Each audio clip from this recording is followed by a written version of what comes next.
accomplished business strategist and financial advisor with nearly 2 decades of international experience spanning Africa, Europe, the United States, and the Middle East. She has held senior consulting roles at leading global firms including PwC, KPMG, and technology-led transformation. Renowned for her deep understanding of the Kenyan economy, Madam Ruth is a trusted advisor to banks, SACCOs, and SMEs. Her expertise has made her a sought-after contributor across major and national media platforms. That's the sweet profile of our next presenter. A round of applause for Madam Ruth Kinyajui as she takes the floor to make the next presentation. We are zeroing in on risk management. We are labeling on that. By the time we leave this forum, we shall have made our SACCOs and this movement so vibrant. Welcome so much, Madam Ruth, for the next presentation.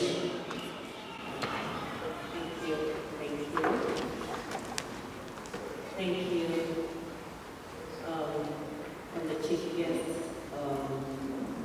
the chair of the board of KETSA, the entire board of KETSA, the CEOs forum of KETSA, the CEO of KETSA, Madam Ivy, and every person represented today. Good morning, and of course all protocols observed.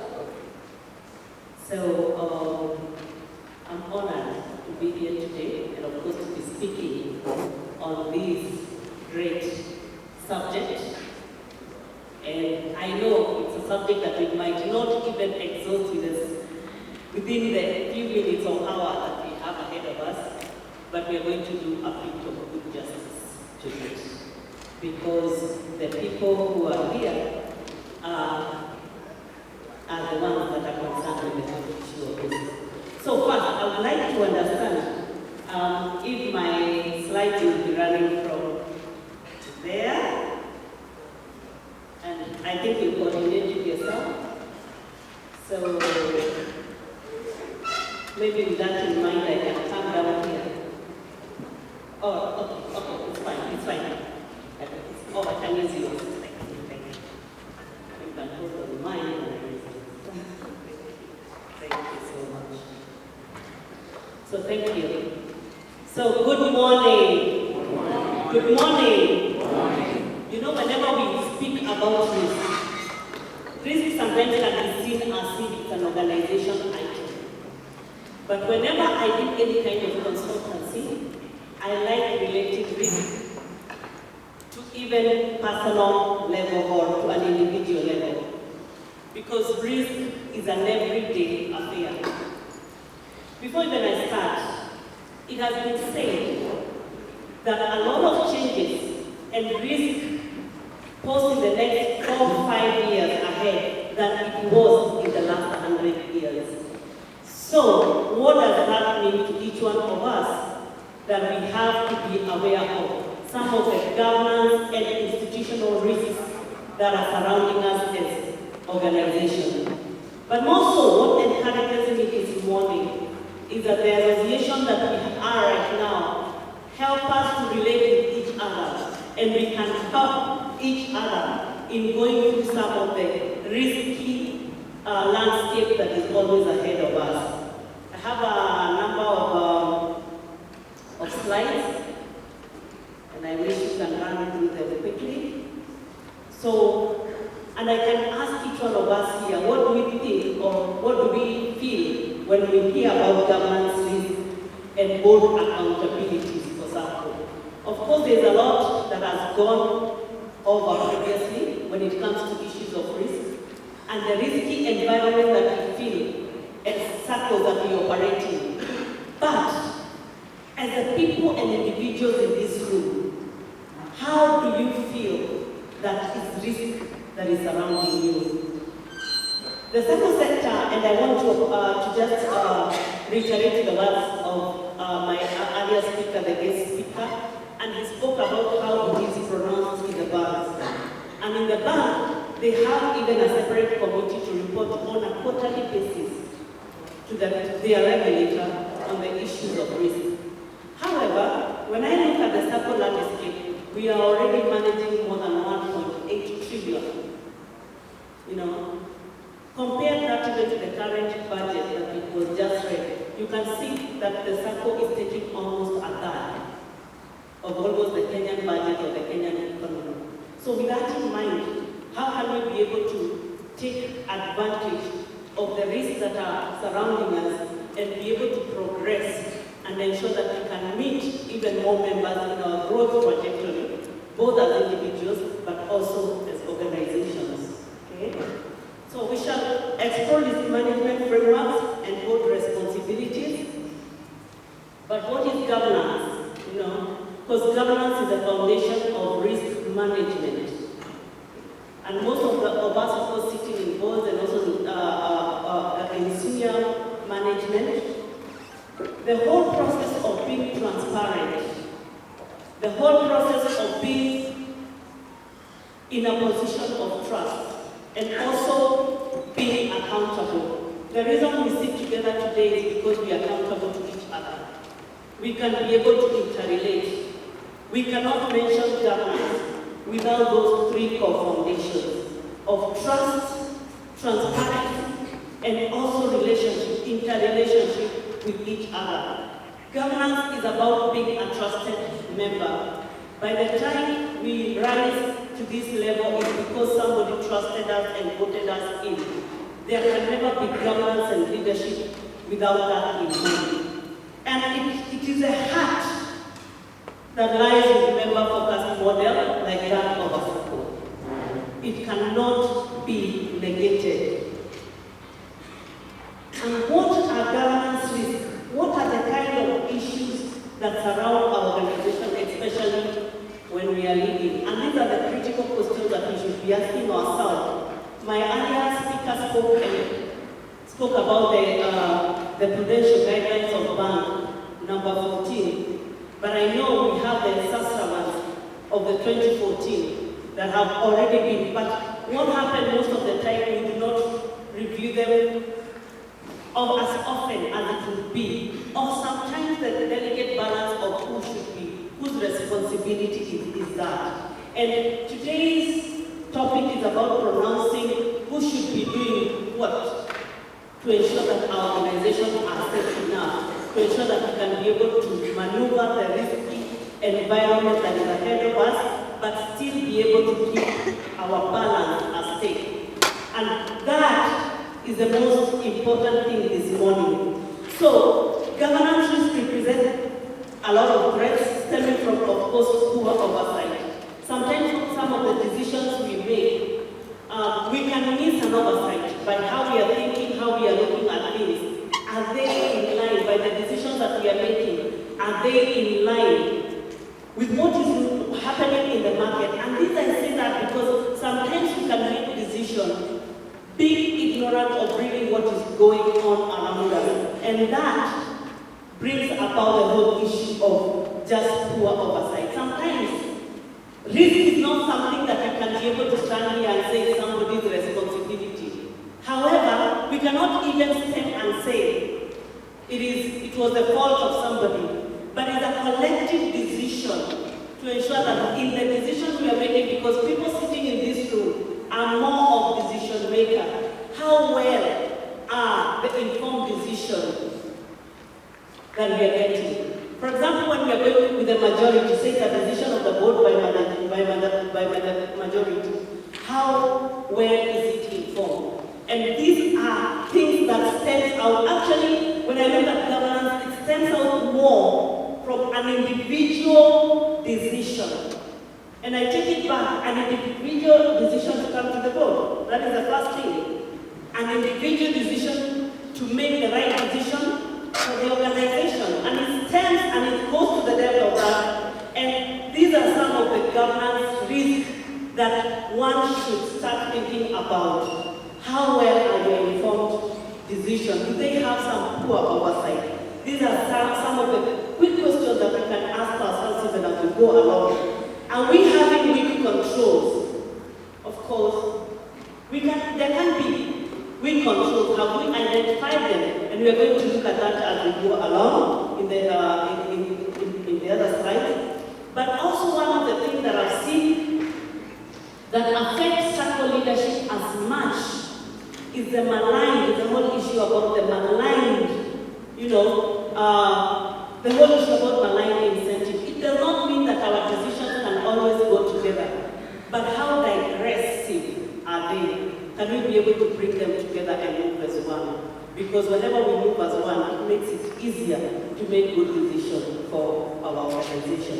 And it's a matter of ensuring that the leadership is going that it can be able to go to one level. And I know how I look at you being a very close-knit kind of a family. I'm sure that kind of alignment will only happen to other organizations. And what are the risks that directly impact on governance? Because how can we be able to be talking about all the kind of risks that surround an institution without first looking at some of the risks that surround us as individuals and leaders? So the first thing, of course, is organizational integrity. And I know that I've gone through, I do strategy, I've gone through most of the strategic document of the organization. And one of the things that I've always seen is the issue of integrity.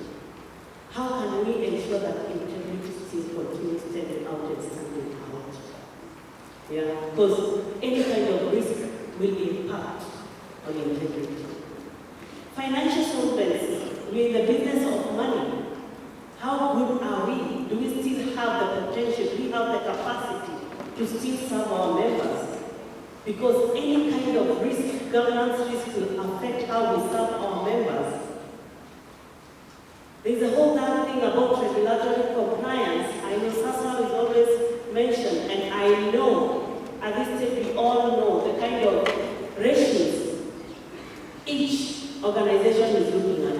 How are you looking at compliance with some of the regulations that have been put forward by the regulator?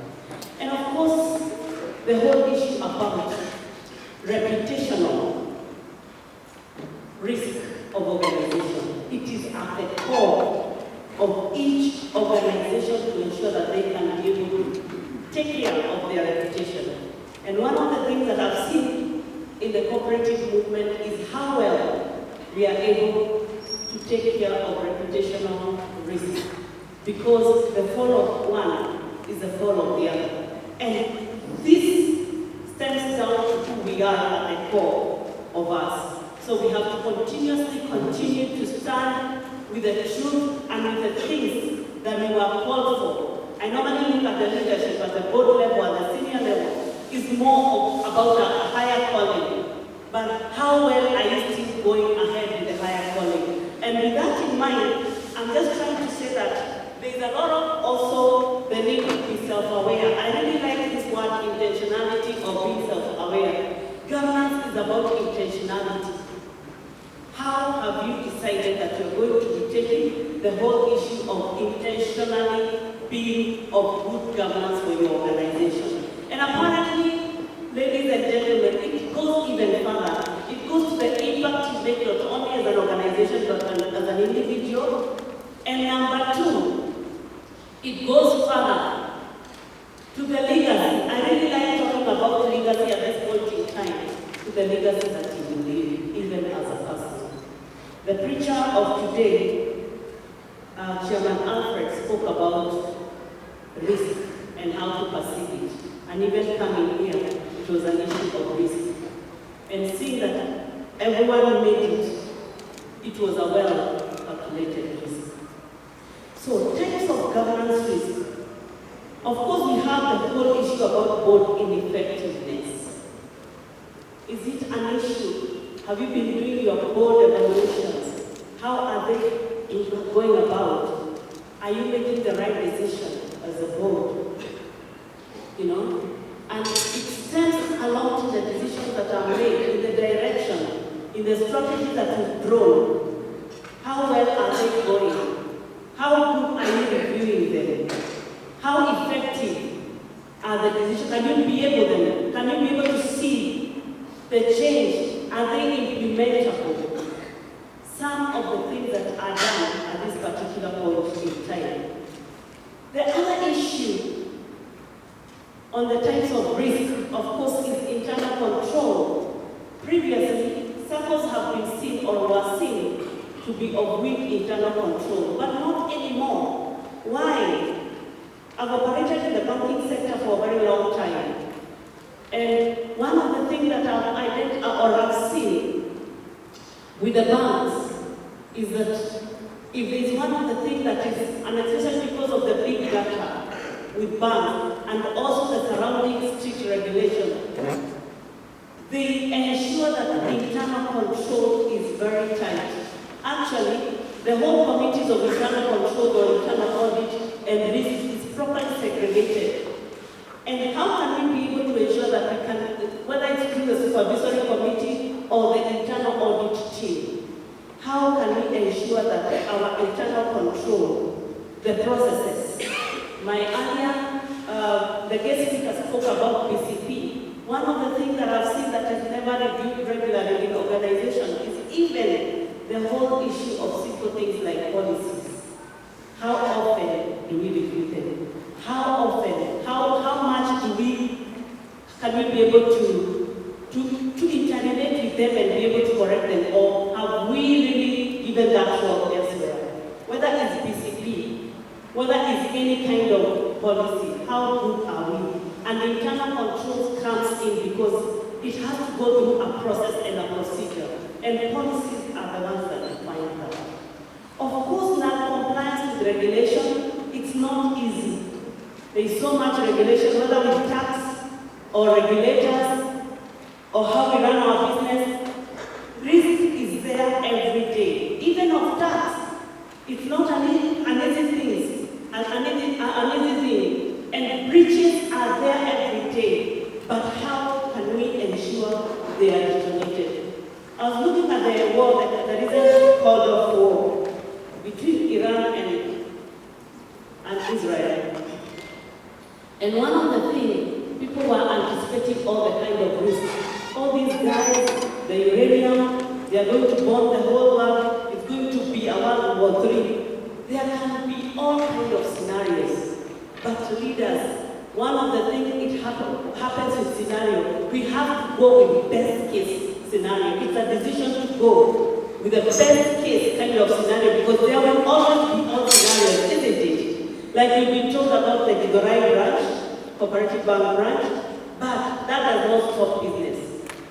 It has to be about the best case scenario, whether things are good or they are bad. When it comes to leadership and areas surrounding risk in leadership, is about taking the best decision for the organization. Transparency and accountability. It is not easy to be transparent and accountability, and sometimes transparency stems around an individual's even character. How are you as a person? How can you be trusted? How do you deepen the relationship that surrounds you, whether it is with your board, with your CEO, or with your management? And these are conscious decisions when it comes to risk management that we all have to take. Okay? I want to just quickly look at the internal control framework because I don't have a number of slides that I want all of us to, and that I want we all go through before time is over. And this is properly defined even in the regulation, Sacco regulation, by the regulator, And one of the things that we must ensure that is at the core of our institution is a sound internal control. And people might be looking at me and thinking, what is sound internal control?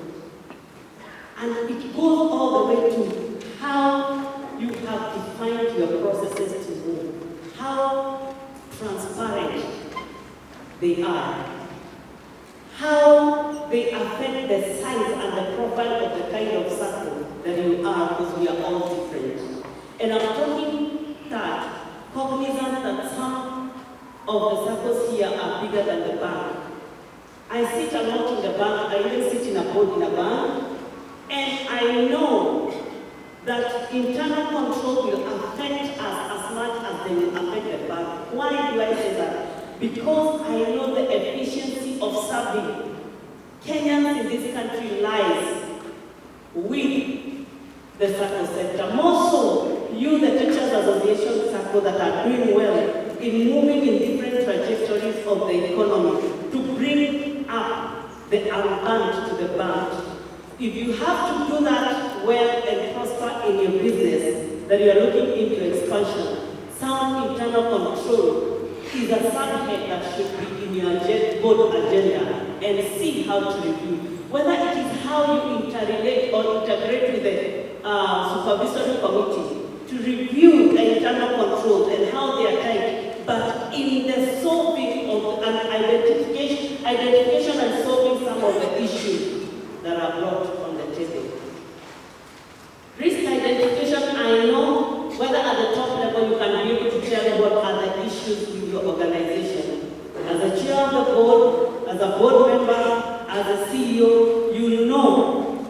And risk identification becomes very easy because you have experience with that organization, and it is your responsibility to bring it up. Whether I know as much as the risk and internal audit team will be doing that and supervision, but still, it sits very closely at the heart of the board for decision making. Of course, monitoring system, and we have seen that it has brought forward by the regulator on how things like system audits need to be conducted every twice in a year. How adherent are we in this? How can we be able to ensure that the management information system we are operating in that can, at what capacity can it be able to expand? What can it do and not do? And how can we be able to deal with what it cannot do? And how can we be able to take risk or be cognizant that there is a risk that we had not looked at? In the many digital transformation strategies that I've ever done, I think one of the biggest issues has been the issue of not knowing. And they normally say that lack of knowledge is people perish because of lack of knowledge. And when you go to the court of law, they say it's not defense, isn't it? So it doesn't mean that you did not know there was a risk to be forgotten. No. The fact that you have sat in the responsibility of that organization, it sits squarely on our table as our responsibility. And of course, board reporting. How clear, transparent reporting, protocols to ensure board awareness of all significant issues. I like and I've seen how many CEOs, how CEOs interact with their boards in terms of ensuring that there is nothing that is being hidden and it's always coming on the table.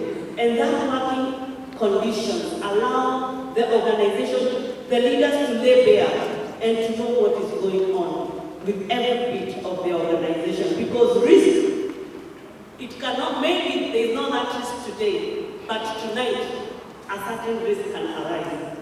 Can I tell you something as leaders? Whenever a risk arises that you are unaware of, believe you me, it can distort you in ways that you cannot be able to imagine, whether as an individual or even the organization. So awareness of risk is something that we should be cognizant every day.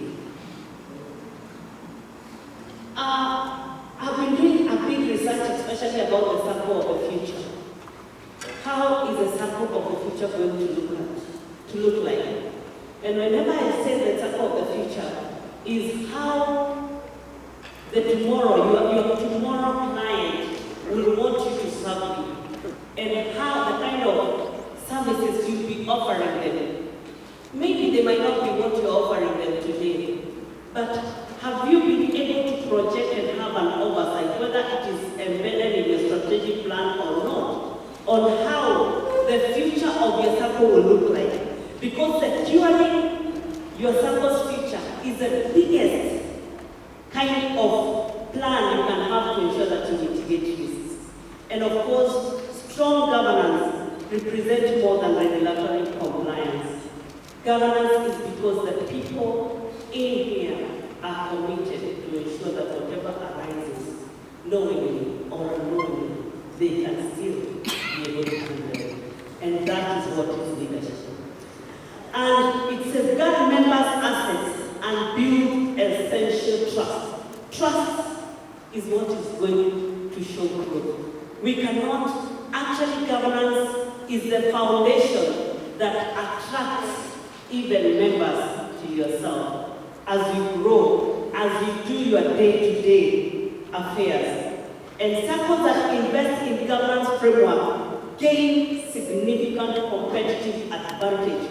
I'm proud that this is part of the kind of board governance that is happening in ensuring that members can be educated and people can be brought to the knowledge of what is currently happening in the market.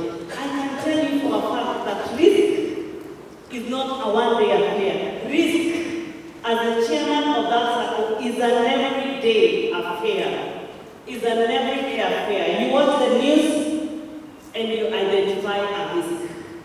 You look at the members, you identify a risk. There will be a risk every day, and it does not matter how small it could be looking like. You never know. It can compound tomorrow. And the responsibility of leaders every day is ensuring that risk is identified and how that is solved. So that competitive advantage will ensure that you have enhanced member confidence and loyalty. I have seen after most AGMs or delegates meetings, annual meetings, what happens is I normally see a lot of things depending on how the politics of the institution is going. People will always withdraw or even stay, isn't it? Whatever makes your members stay is the confidence in the leadership and the governance structure that you put down. And I have seen that governance affects most of the issues and how business is conducted in the SACCOs. It determines how safe people feel with you. And cognizant of the fact that most of the SACCOs have opened the common bond, and most of you have, and especially when you're going to the people who are not the foundations, who are not teachers, maybe, let me say that, how you attract them is about governance structure that you put in place. That is going to be a key pillar in your marketing strategy. So it is a continuous process. Of course, operational efficiency, and I know CEOs are here. Operational efficiency is how efficient and fast members are served. And that is a governance issue. It is a decision that comes that members have to be served as fast as they can. I used to be in an institution, and they used to say, if feedback of a client is not within 24 hours, then you fail the institution. And governance structures is how you decide. You're going to look at your members and decide, and how you will decide to serve them. Those are governance structures to ensure that risk can be mitigated. Reduce costs, of course, from fraud and non-compliance. I know previously, we cannot say that SACCOs are where they were like 5 years ago. If it's one of the things that I used to hear from SACCOs 5 years ago, was about how just the normal frauds that were happening, especially system-wide. But that is behind us. But are we projecting? I know our chief guest has mentioned about JP Morgan, and some of the fraud that have ever happened before. But how ready are we to the market right now? I was looking at last month when we were having an issue with the whole Tanzania thing that was happening with our local people who are doing that to help some support. And one of the things that the bloggers were trying to say is they could not understand how Kenyans were able, and these were all African bloggers, not only Kenyans or Tanzanians, they were all African bloggers, and they were saying they cannot understand how Kenyan young people, Gen Zs, could go hack the National Police Twitter and other accounts and be able to post, on their behalf, whatever they want.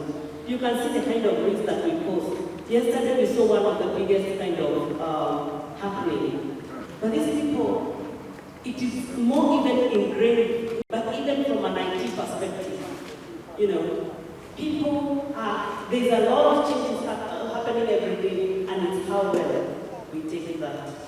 And of course, sustainable growth. If your institution is a 5 billion, 10 billion, how are you working towards the trajectory that you have set in your strategic plan? Is that happening? If it's not happening, have you mitigated all the risks?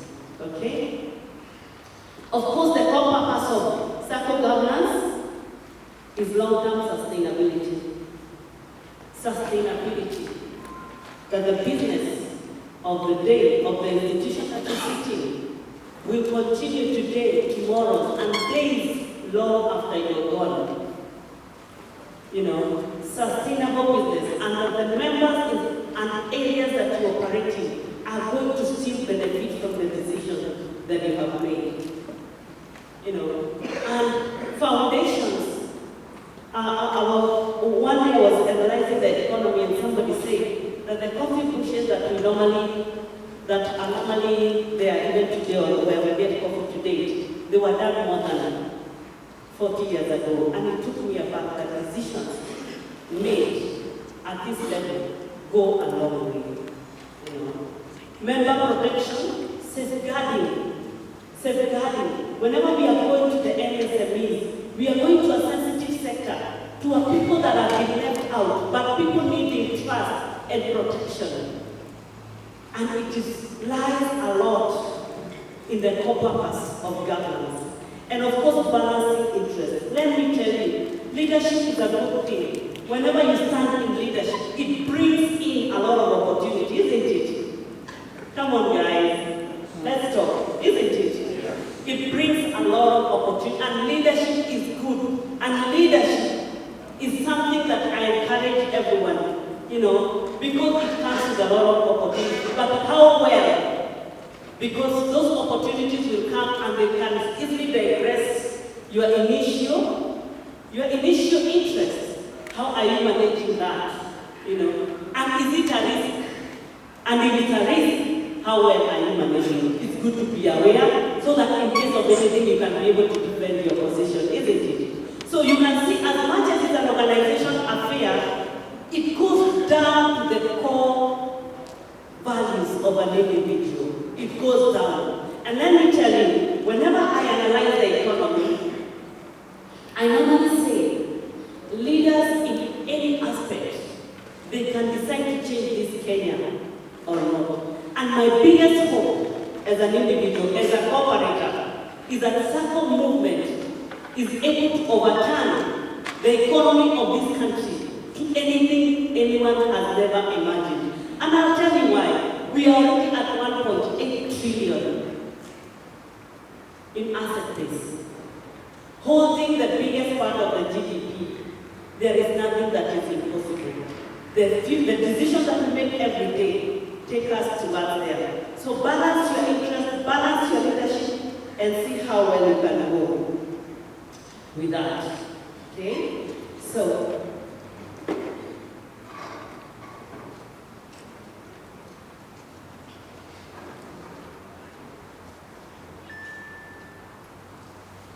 how do we balance who does what to ensure that every day risk is managed is taken down to a manageable level? Member relationships, how you manage your AGMs, how you manage your meetings, how you ensure that members are trusting you, maybe in your general meetings or even in how you conduct your elections. And members feeling that they can trust you, or they look at you and think Because of the flawed process, they cannot trust you. Trust is one of the foundations of governance. Of course, board oversight. The board's role in risk management is oversight. The strategic decision, when I look at the strategic documentation, whether it's a marketing strategy or even a digital transformation strategy, it is good to go even into the depth of what we are good as an institution, for example, what we are not good as an organization, and improvement opportunities. Improvement opportunities, cognizant of the improvement opportunities is what strengthens governance in our organization. Of course, we've mentioned the regulator, but daily management, and today we are represented by the CEOs of this organization, of your member organization.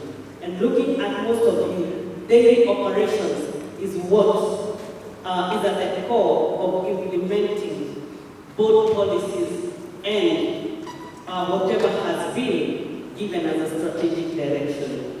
Of course, professional staff executing strategy, and I know all of us are strengthened in different areas where we can be able to ensure that strategies are being implemented.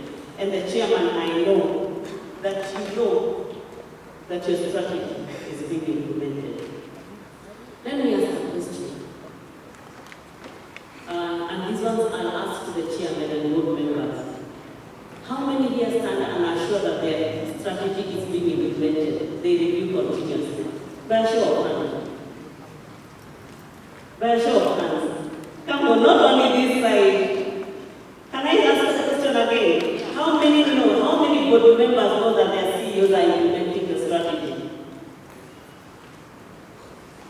Okay, I see CEOs, but it was for all board members, but with a show of hands, chair. By a show of hands, we can tell that organizations are going to the right direction.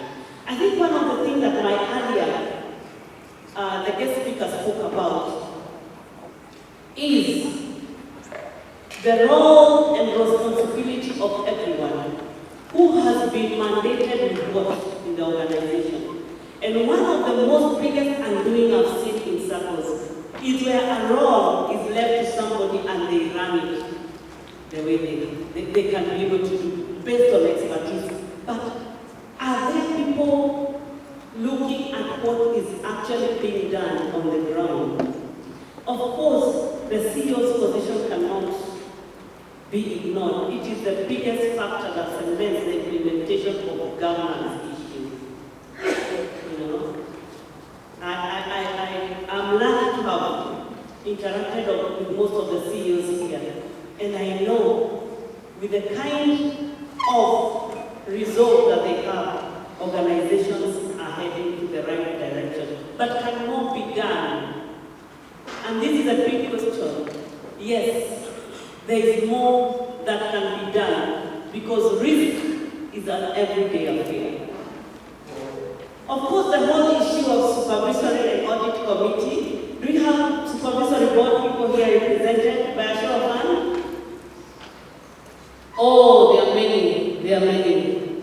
And the kind of responsibility these people play in ensuring that our SACCOs stand and monitor compliance, that things are being done, detect risk, and ensure financial integrity. It is a role that is imperative. The agreement, the quarterly or monthly meetings that you have with the board and the result that you take, it is not a competition between the two bodies. It is a collaboration and kind of partnership between the supervisory committee and the board. And of course, the board by guiding the strategy and the AGM that elects you as leaders. Those four bodies are the biggest pillars to governance in organization, and they have to work together. And it is a decision. And whatever, and whenever you find that there is malignment, just know division has started. Work towards board cohesion as it is the fundamental of governance. Strategy is working, is from where we are coming from, where we are, and where we are going. Ladies and gentlemen, we cannot be able to go as different parts. Governance can only be able to be a one thing. There has to be awareness in those four bodies.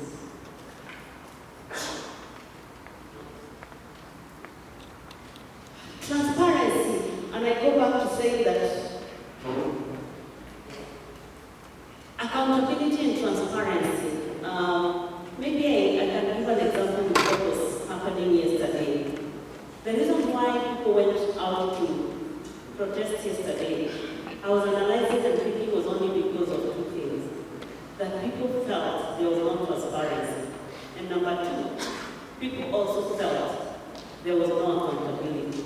Those two will always drive organization to length and leaders to a point of not agreeing. Why? Because those two are the ones that deepen trust. Organization will only work with trust. And trust is what propels growth. And I go back to saying that this because it is embedded into the individual responsibilities, the core values that guide you as a person, the impact that you want to bring as a person, the impact that you want to project in the areas that you operate in, and more so, making the organization that you serve great. All that will happen at the core foundation of governance. And governance is the highest mitigator of risk. Okay? I know time. Thank you.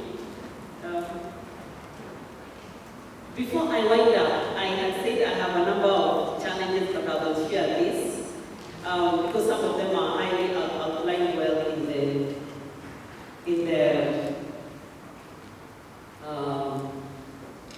in the risk management protocol or even for the regulator. But it's also good to understand some type of risk. Of course, there is a strategic risk. Allow me to mention some of them, which is risk arising from poor business decisions, which are big thing. Risk of loss from borrowers, which is a credit risk. Operational risk if you're not efficient enough. Liquidity risk, market risk, and also the whole issue of compliance. And these are things that we have to monitor every day. If not for anything, as a leader, just ask yourself, how am I dealing with these risks every day? How good I am? How well updated I am? How good am I dealing with all these risks? And I know this note shall be shared. And of course, risk measurement and control. It's good to know by identifying there has to be a level of measurement and control so that we can identify which are huge, which are urgent, which are important, which can be shelved. What can be dealt with? We have the resources to do all that. And control mechanism. But of course, ensuring that all these are being done. And to finalize, maybe last but not the least, and governance and risk are issues we can go on and on and on. But I just want to remind of the leadership kind of role that is expected from each one of us. Of course, the oversight. And you can see number 2, the risk management. Policy development that are written, that define how we do things.